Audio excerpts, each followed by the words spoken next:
आता हे दार पूर्ण बाहेर निघालेलं आहे, ह्याच्यामधून कुठलाही सरपटणारे प्राणी, विषारी जीव जंतू याच्यातून येऊ शकतो, कुठलेही हे घर पडू शकते. अजूनपर्यंत तिथे बघा किती तुटलेलं आहे. आता जर ह्याच्यामध्ये जर एखाद्याची जीवितहानी झाली तर याला नुकसान, ह्याला जबाबदार हे बघा अरे कुठलीही दार कशी त्याने जोर लावलं तर हे निघून जाणार पूर्ण. म्हणजे अशामुळे चोरांचा पण भरोसा नाही करू शकत. आणि त्या दिवशी स्फोट झाला, हा बघा हा कडप्पा जो आहे ना हे तुटून खाली खाली पडला. आणि इथे जर मी असते किंवा माझा मुलगा जर असता तर काय झालं असतं. ती त्याच्या बाजूची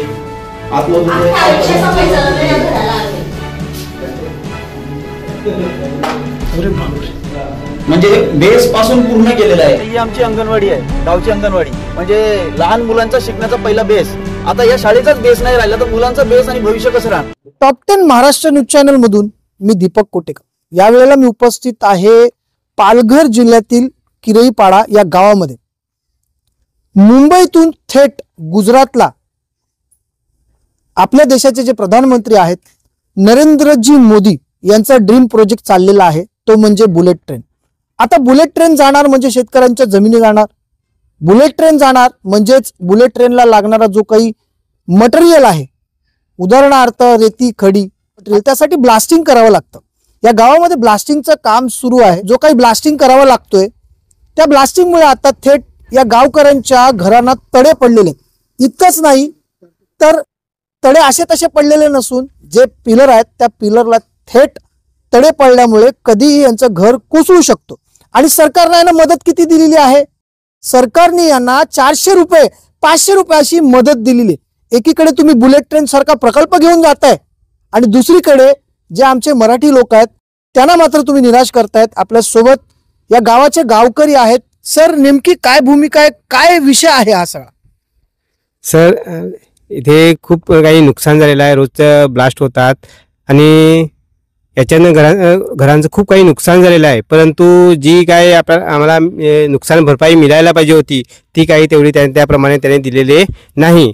तरी ज्यावेळी पहिल्या सुरुवातीला ज्यावेळी त्यांनी सर्वे केला त्यावेळी पण फारसं काही दिली नव्हती. आणि यावेळी ज्यावेळी त्याने सर्वेक्षण केलं आणि ह्यावेळी पण नुकसान भरपाई तसं नुकसानीप्रमाणे काय भरपाई दिलेली नाही. तरी आम्हाला योग्य तो असा मोबदला मिळावा असं गावकऱ्यांचं नाव आहे तुमचं? पांडुरंग पाटील. पांडुरंग पाटील. तुमच्या पण घराला तडे गेले? आमच्या पण गेलेले घर, जवळजवळ सगळ्यांच्याच घर.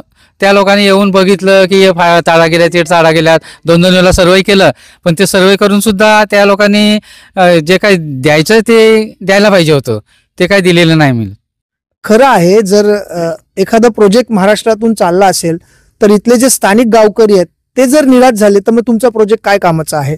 तुम्ही आता मला आतमध्ये 4-5 घरं दाखवली, त्या घरामध्ये प्रचंड तडे गेले होते. खरं तर त्या घरामध्ये तुम्ही कसे राहताय हा एक मोठा प्रश्न आहे. काय व्यथा आहेत तुमच्या?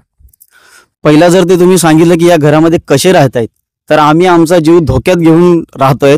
आणि जो काही बुलेट ट्रेनचा इथून जातोय बुलेट ट्रेन, आम्ही त्या बुलेट ट्रेनसाठी आम्ही आमची घरं गहाण ठेवल्यात अशी परिस्थिती इथे झालेली आहे.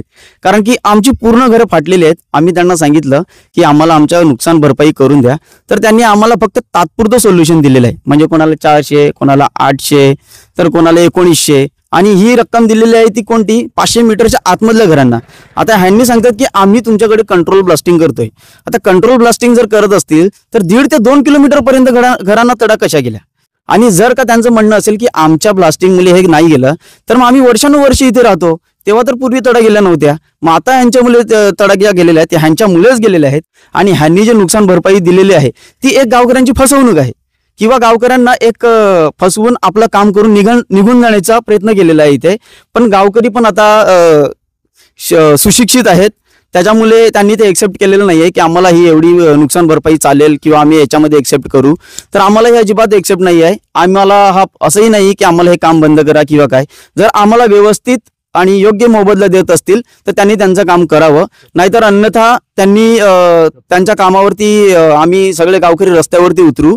आणि प्रथमतः सगळ्यात पहिला मागणी ही असेल की तुम्ही जे आम्हाला दिलेलं आहे नुकसान भरपाई ही कशा पद्धतीने दिलेली आहे, कशा प्रकारे सर्वे केलेला आहे, स्ट्रक्चर ऑडिट केलं की फक्त वरवरून दिलेलं आहे, ह्याचा सुद्धा आम्हाला प्रश्न पडलेला आहे. तर आम्हाला व्यवस्थित स्ट्रक्चर ऑडिट करून आम्हाला आमच्या घरांचा मोबदला देण्यात यावा. आमचं जर 1 रुपयाचं नुकसान असेल तर आम्हाला 1 रुपयाच द्यावा. आम्हाला 1 रुपयापेक्षा कमी नको आणि 1 रुपयापेक्षा जास्त नको. आम्हाला कोणाचंही एक्स्ट्रा नको आहे. आम्हाला आमच्या मेहनतीचं जेवढं आहे तेवढंच आम्हाला पाहिजे. खरं आहे, जेवढं त्यांचं नुकसान झालेलं आहे तेवढं नुकसान तर सरकारनं त्यांना द्यावाच लागेल. अन्यथा त्यांचा जर उद्रेक झाला आणि जर त्यांनी काम बंद केला तर ह्याची सर्वस्वी जबाबदार ही बुलेट ट्रेनचे जे काही प्रशासन आहेत, मग LNT असेल किंवा बुलेट ट्रेन असेल किंवा सब कॉन्ट्रॅक्टर असतील त्यांचं असेल. तुमच्या देखील घराला तुमचं तर पिलरच तुटलेलं आहे. कसं राहताय तुम्ही? नाही, आता जीव धोक्यातच घेऊन राहतो आम्ही. आणि जर मोदीजींचा ड्रीम प्रोजेक्ट आहे त्याला आम्ही गावाकडे विरोध नाही केला, पण जर आमच्या छातीवरच पाय ठेवून जर ते प्रोजेक्ट होत असेल तर आम्हाला त्याचा काय फायदा? तर कारण आम्हाला त्याचा उचित मोबदला मिळावा हेच आमचं आहे. बाकी आम्हाला काय जास्त त्याची मागणी नाही. परंतु जे प्रोजेक्ट होते त्याच्यात आमचं नुकसान होऊन जर प्रोजेक्ट असेल तर ते गव्हर्नमेंटचं प्रोजेक्ट होऊन फायदाच नाही ना. खरं आहे, जर त्यांचं नुकसान होत असेल आणि जर ते त्यांचा जीव धोक्यात टाकून तुमचा प्रोजेक्ट बनवायला देत असतील तर कुठेतरी देशाच्या प्रधानमंत्र्यांनी देखील या गोष्टीकडे लक्ष दिलं पाहिजे. स्वप्ननगरी बनवताना कोणाचं तरी स्वप्न तुटतंय का हे देखील जाणून घेणं प्रशासनाचं काम आहे. तुम्ही आगरी सेनेच्या वतीने आता ह्यांना काय मदत करणार आहात? आगरी सेनेच्या वतीने मदत म्हणजे ह्या लोकांची कैफियत 4 दिवसापूर्वीच आम्हाला इथले विराथनचे जे रहिवासी आहे दत्ता पाटील त्यांनी आम्हाला सांगितली. आम्ही 2 दिवसापूर्वी कैलास काकाच्या माध्यमातून आम्ही जिल्हाधिकारी मॅडम इंदुमती जाखड मॅडम यांना भेट दिली आणि त्यांना ह्या लोकांची वेदना व्यथा आम्ही त्यांच्यापुढे मांडल्या. जर येथील लोकांना जे त्यांचं नुकसान झालं आहे ते नुकसान त्यांचं स्ट्रक्चरल ऑडिट केल्याशिवाय जर LNTचे अधिकारी येऊन बाहेरून फक्त फोटो काढत असतील किंवा फक्त एक तोंडाला पानं पुसण्यासारखा प्रकार करत असतील आणि त्यांना 400-500 अशी तुटपुंजी जर मदत देत असतील तर ते चालणार नाही असं कैलास काकांनी मॅडमना जिल्हाधिकारी मॅडमना सांगितलं. मॅडमने त्याच्यामध्ये सकारात्मक धोरण अवलंबलेलं आहे. त्यांचं म्हणणं आहे की तुम्ही पूर्ण प्रकरणाची शहानिशा करणार आणि पूर्ण शहानिशा करून जो योग्य मोबदला असेल तो ह्यांना देण्यासाठी मी भाग पाडेल असं आम्हाला शब्द जिल्हाधिकारी मॅडमना दिलेला आहे. 7 दिवसाचा त्यांना अल्टिमेटम दिलेला आहे. बघूया 7 दिवसात त्याच्यामध्ये कुठल्या प्रकारची कार्यवाही होते. नाहीतर आगरी सेना आपल्या पद्धतीने रस्त्यावर उतरून ह्या ग्रामस्थांना न्याय मिळवून देईल ह्याची आम्ही 100% खात्री देतो. जर या गावकऱ्यांना न्याय मिळाला नाही तर आगरी सेना रस्त्यावर उतरेल. अर्थात आगरी सेना या सगळ्या प्रकल्पाचं काम बंद करेल. दुसरीकडे आपण जर पाहिलं तर ही स्वप्न नगरीचा प्रकल्प सुरू असताना आज लोक कशा प्रकारे राहतात याच्यामध्ये एक जर दुर्घटना घडली आणि कोणाचा तरी जीव गेला त्यानंतर शासन प्रशासन अलर्ट होईल का? खरंच शेतकऱ्यांचा जीव घेऊन तुम्हाला हे स्वप्ननगरीचा प्रकल्प राबवायचा आहे का? आपल्या सर्वांना याविषयी काय वाटतं कमेंटच्या माध्यमातून आपली प्रतिक्रिया आम्हाला जरूर कळवा.